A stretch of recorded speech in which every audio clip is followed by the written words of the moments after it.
I want to give a big shout out to Mazda of North Miami for providing me the vehicle I was able to show you guys today. These guys have a wide variety of vehicles ranging from the Miata all the way to the all-new Mazda CX-90.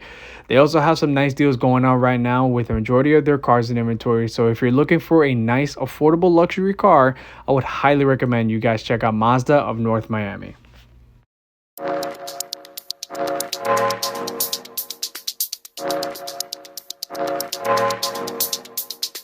As the Mazda 3 is reaching its age since it's been released in 2019, we do gotta talk about a few things. Now, yes, there has been a minor refresh in the Carbon Edition, as you can see from the color scheme, but one thing that the Mazda 3 hatchback has always had is gorgeous styling, and let's talk about it. Alright, so when I'm talking about the interior, the design is the exact same. Nothing really changed in there. But the coloring choices has changed. So basically what you now get in the Mazda 3, you do have a HB package from what I was reading into the spec. And what that basically means is that you do have these two-tone brown and suede leather seats in here, which I've actually really liked. I think this design is really beautiful. What I also do like is you do have a suede dash right here in the front.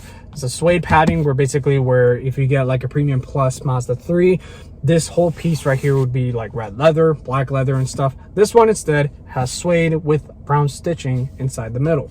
I really like this design, and I really think it gives the car a good contrast. Another thing, you do have a different exterior paint job. This is now known as a sand style paint job. Doesn't look bad. It's not a preference that I would prefer myself, but I really like the interior design. Beautiful, beautiful spec. Really, really nice job that Mazda did. And pretty much after that, you don't really have any serious changes in here. To be honest with you, nothing really changed. You still have the same size screen, massive 12.5 or 10.5 inch screen. I'm not sure. It'll be right here in the bottom. And they do come with 360 camera. This particular one doesn't have a 360 camera. It's just your normal high resolution reverse camera.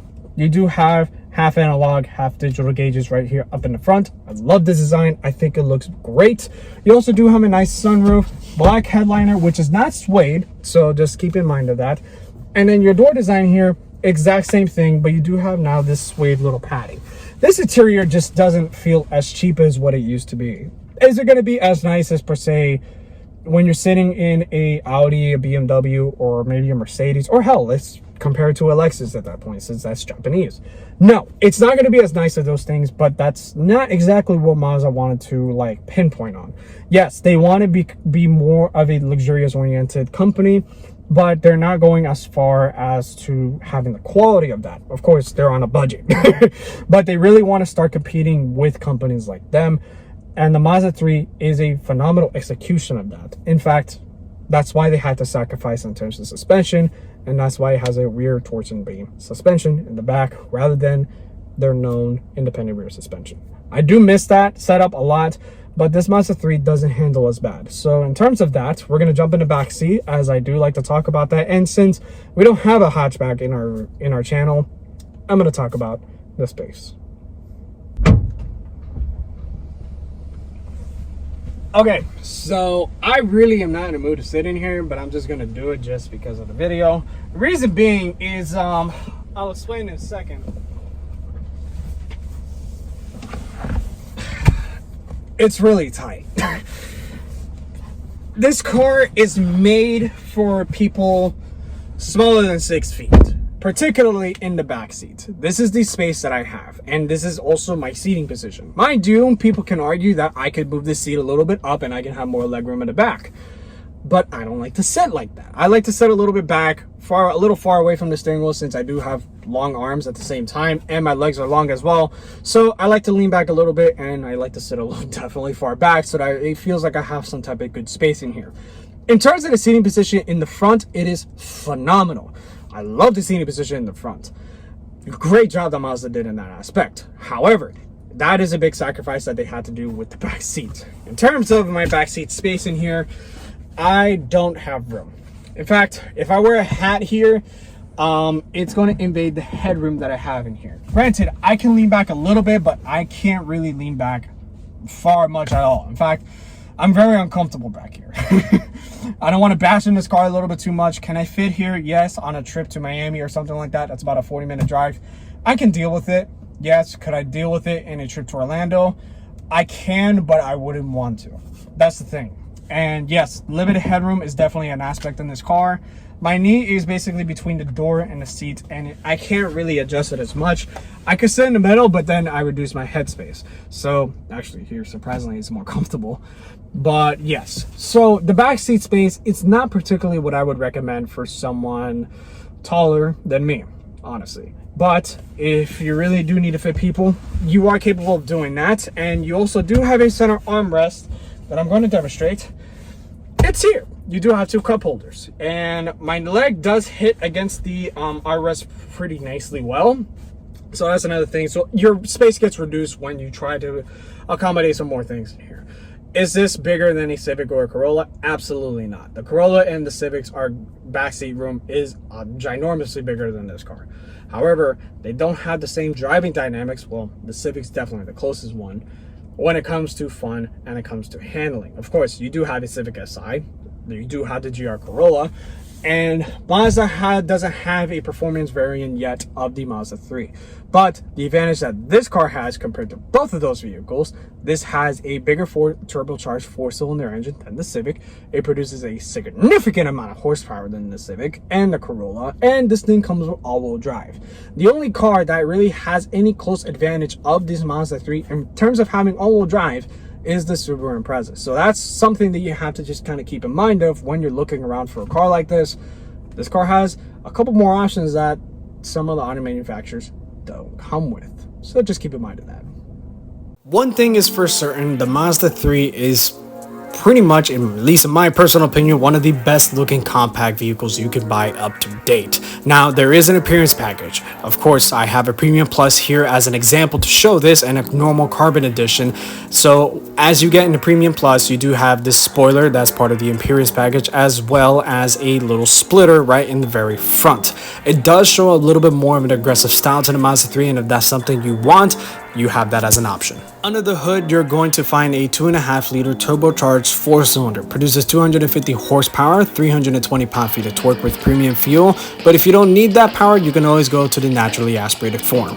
Trunk space in the Mazda 3 hatchback is decent for what it is. It is certainly more practical than a sedan form. However, I wouldn't say it is as practical as a Honda Civic hatchback. But you do get 20 cubic feet of space with the seats up, and when you fold them down, it jumps to 47 cubic feet of trunk space.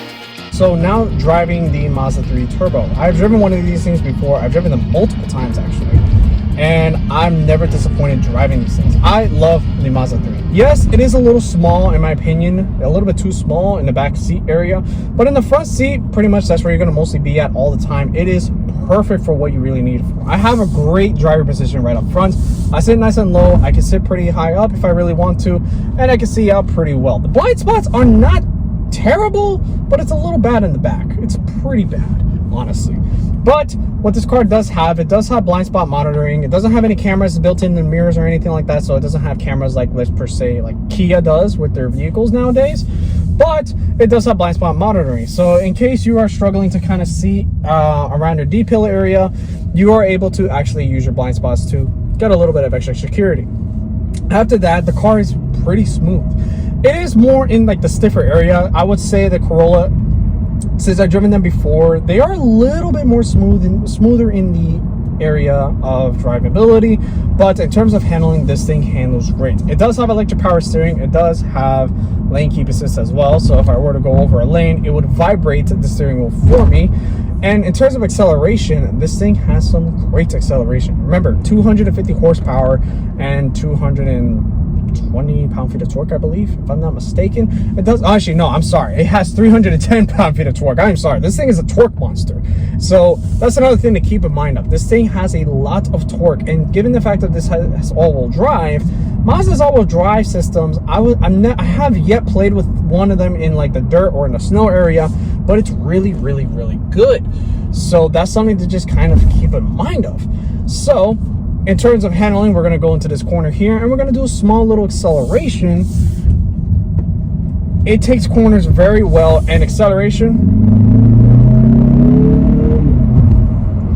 it's really, really fast. For a car that's less than $40,000, this thing is perfect for a majority of people pretty much driving this thing on a normal daily basis.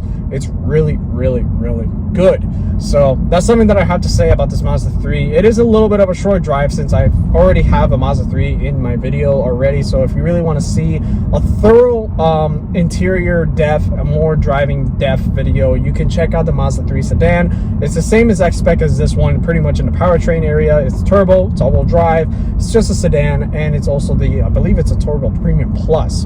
So this one isn't a Premium Plus, so it's not fully loaded, so it doesn't have a 360 camera, it doesn't have paddle shifters, which I'm kind of surprised about. I thought it came standard with paddle shifters. This is more of just an easy daily driver, and it also doesn't have the LED light option. It does have LED headlights, but it just doesn't have the halo style headlights like per se the Premium Plus does. So that's just something to kind of keep in mind of. If you don't really need all those things, you just need just a normal Mazda 3 hatchback, this thing is perfect for really what you need it for. It's really, really good. Brakes are really phenomenal in these things, and honestly, I love driving these things. I have got to say, Mazda has did a really good job with this car in terms of making sure that it's still fun to drive. It still handles really well, even with the torsion beam suspension in the back area. This thing is really, really, really good. So if you're looking for something that is fun to drive, you don't want to spend a crazy amount of money, but you do want a nice interior, this is a really good option for you. Yes, the Civic does have a great interior. The Corolla does have a very easy, intuitive interior, but comparing those things with the Mazda 3, you're not going to experience a premium style like interior in those cars like the Mazda 3. So, and I'm not getting paid to do this, by the way. This is just something that I'm being genuinely honest about. I really like the interior of the Mazda 3. Another car that would maybe be as close to compare this thing with, maybe close as like an Audi or a Mercedes. That's really what Mazda has really worked hard on to make their interior compared to brands like those companies. Yes, is the quality the same as like an Audi or a Mercedes? No, not even close. However, they have upgraded significantly, and I will say the quality in this interior is a lot better than a Toyota Corolla. Hands down, a lot better than a Toyota Corolla, and the design in here is absolutely gorgeous. So anyways, let's get ready to my final thoughts, and let's get to closing. Here's one thing I will say about the Mazda 3. If versatility, utility, space is something you're looking for, the Mazda 3 may not be the best option for you. Perhaps maybe a Honda Civic hatchback would be a better suit for you. However, if you want great driving experience, a powerful turbocharged 4-cylinder, and even all-wheel drive for under $40,000, you can't beat the Mazda 3. So I will leave the judgment to you. Give it a shot and check it out for yourself. It may not be a bad option for you, and you may consider it. Until next time.